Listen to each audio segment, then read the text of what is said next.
Hi, everybody. I'm Beth Thomsett-Scott. Thank you for joining me. I'll be talking a little bit about our databases, specifically Compendex, and the value of using databases. Let me go ahead and share my screen. There we go. All right, so all going well. You can see the Penn State Library's webpage, libraries.psu.edu, and there's so many things to show you, but that's what other segments are for. And I do like to get carried away. But we want to keep this short. So what I'm talking about is databases. So I'm going to click on databases, this tab, and I'm going to be talking about a database called Compendex and its kind of fellow database called Inspec. But if we just click on the C, we can get to Compendex. And we just scroll down. It helps if you know your alphabet, which I'm not always that good at. Compendex, here we go. You get this stuff. If you're not already set into our proxy server using your PSU credentials, at that point, before you get into Engineering Village here, and I'll talk about that in a sec, you will be asked to enter your PSU credentials. Okay. If you're from home and just go to Compendex, you're not going to be able to access it because it is a licensed resource. We'll talk a little bit more, kind of hit some of that. All right, so Engineering Village. You notice I call it Compendex. Engineering Village is a platform or the interface that Compendex and its basically sister database Inspec runs on. Okay, much like EBSCOhost, which I know most of you will be familiar with. It has a number of different databases that all run on that interface. Okay, so just bear with me while I call it Compendex, because Engineering Village really is not a database. It's just a suite of databases or an interface for them. All right. So you're probably going, well, why we should talk about databases? Databases, I love databases. Okay. Because if you're using Google or Google Scholar, yeah, it's like an onion, kind of. There's so much information that you need to peel away the layers of what you're looking for to get to that seed of information that you need. Think pacemakers, for example. As engineers, you're looking for the technology behind pacemakers, how to make a better pacemaker, how to make it last longer, how to make them smaller, those kinds of things, less obtrusive, that sort of thing, how to prevent them from being hacked. Good one. I'm sure someone was thinking that. Okay. So that's what you're looking for. You're not looking for the sociology of it or the psychiatry. You're not looking for the health costs of it, the impact on the person wearing one, the impact on a family when a pacemaker is installed in somebody else's chest. You're not looking at that kind of thing. You're looking at the technology. So by moving from Google Scholar, or a broad-based database even like Academic Search Complete, which you may have used before, and into a discipline-specific database like Compendex and Inspec, you are taking away all that extraneous information. So you're already at the seed of information. Okay. Now it's a big seed because this is a huge database. It's got all the information related to engineering, international and national. And Inspec is electrical, contains some physics, a lot of general kind of technology things. So it's really good. Combine them together in a search, which is what this does when you have all clicked, gives you a wide range of engineering related information. Okay. So you don't have to spend all that time trying to get rid of extraneous stuff. And because you're already logged into the Penn State proxy server, everything you find here we either have and you can get it immediately, or you can use interlibrary loan and get it soon. And we'll talk about those two things. So here we are. I'm going to use, let's see, I'm going to use aerospace. I already did a search, but I want to do something different here. So I'm going to use aerospace engineering. Okay. Let's say that's what I have to write a paper on. So there's aerospace engineering. And if there was a librarian behind me, they would slap me in the backside of my head and go, that is the stupidest search, Beth. Because it's really broad, right? Almost 600,000 records. Way, way, way too many. Even with multiple cups of coffee, nobody wants to go through that many records. All right. So I think, well, okay, let's put them as a phrase. Because right now, aerospace could be in the title and engineering could be somewhere in the abstract. Making them a phrase means they're going to be side by side in that order. So let's go ahead and search that. All right. Well,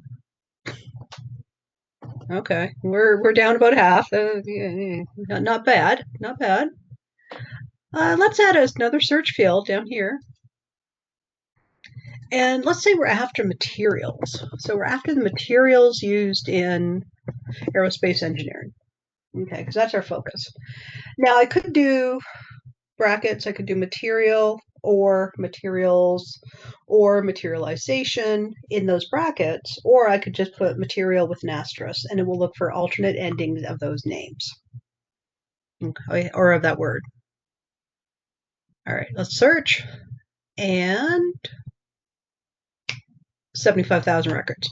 All right, so we're already down quite a bit. Now 75,000 is still way too many, but you start to see what's happening here. Okay.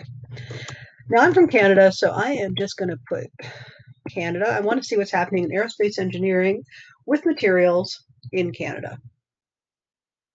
So I've added another word, and you guessed it, it's going to produce the records, right? Because I'm making it more specific. So now we're at 24,000 or 100. All right. Now let's say I want Canada in the title because I'm determined. I want it to be about Canadian aerospace engineering. Now I could put aerospace engineering in the title, but it should be there anyway. But Canada is kind of like the unique identifier for this. So let's see what I get. And just as a note, because Canada and Canadian, when we call it Canadian, we spell it IAN. And then there's French spelling. So, by putting the asterisk after the D, you're allowing yourself alternate endings of the word. 12. All right, not great. All right. So I'm going to take the quotes off here. And now that'll let aerospace engineering be wherever it wants they can be separate from each other, basically. I'm also going to make aerospace, I still want aerospace, but I want engineer, so it could be engineering, engineers, et cetera, et cetera, et cetera. See what we get. 22. Didn't do much, right? So maybe, now at this point I'm thinking maybe Canada doesn't do a whole lot with aerospace engineering. So let's change to a country that does. I have to do country. So I'm going to switch to China. And again, because of the Chinese, how it changes the word, we're going to do the asterisk after the N. Let's see what we get. And I've decided that I want to be a little more specific. So I want materials in the subject title abstract, and I want aerospace and engineering also in the subject title abstract. All right. So I'm doing a few things here, which probably isn't the best move. 17 records. I'm still not happy. Look at that. Look at that. Although that's not a bad search, and you're going, oh, that's okay, Beth. But it's really not, because it's just too narrow. So I'm going to think, well, let's let this go back to all fields. Because there's something weird happening and I don't like it. So now we're at 69. Okay, and that's a good search. It's a pretty good search. As long as you're not doing an intensive literature search, 69 is pretty good. Okay. Now, if you wanted the most current information, I'm just going to show you this. Sometimes I don't, because I don't want you relying on this. Excuse me. Because a lot of times in engineering, you're not concerned with currency. You're concerned with the value of the information. And there's a lot that has happened in the past that builds on, that's foundational for what you're doing today. But in this case, we're just going to limit to the most current information. Okay. So we went from 69 to 28. That's really good. So if you're writing a short introductory paper on aerospace engineering in a particular country, in this case, China, and you want the most current information, this is a beautiful search. All right. Now you're going, okay, how do I get this information? Well, let me tell you. Look for the full text and wait for it. Okay. Now this one's kind of cool. It doesn't look like your average journal article. It's actually a book, but it turns out it's actually conference proceedings. Okay. So you could, if you're excited, if you want to, download the entire book, or you can scroll down here and download just the conference paper. Either way. And if you download the book, it's Springer. It probably is yours to keep, so you could keep it.